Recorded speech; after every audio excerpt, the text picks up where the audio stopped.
After re-gauging a couple of the new Hornby carriages, I've now got a 4-coach Hogwarts Express that runs on G-gauge track.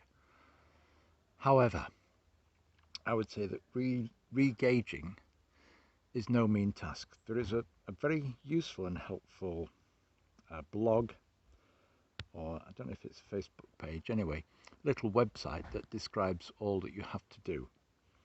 But it's not quite as straightforward as just squeezing the wheels together and reinserting them.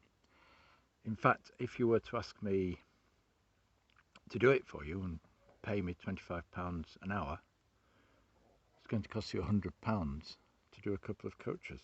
Well, I could probably do them quicker than that now I know the hang of it, but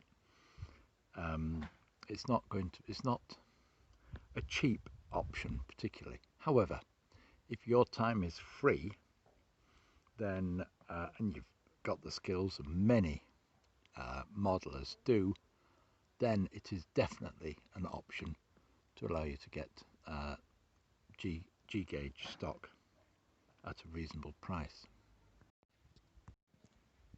Another difference between the current Hornby and the original Lionel is that the original Lionel has got a couple of opening doors on the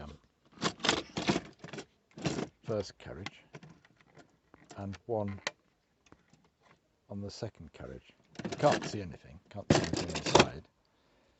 Don't know what the point of that is. Something for children to play with. On the theme of re-gauging not being an easy thing to do, it's quite difficult to prise these wheel sets out, and obviously when the wheels are closer together it's hard to fit them back in again. I've done the centre one, but for this you need to get the axle centrally positioned. Now to do that I have some aluminium jaws which slot into my woodworking vise, and they're about the right thickness.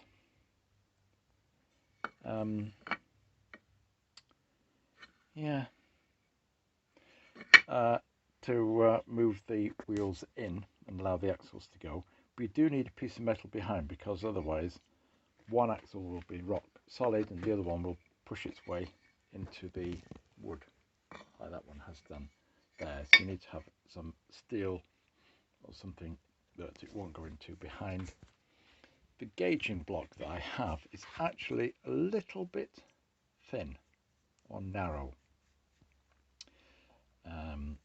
Anyway, I can always put something alongside it, a slip of something, or just stop when I get there. Right, okay, so let's re-gauge this.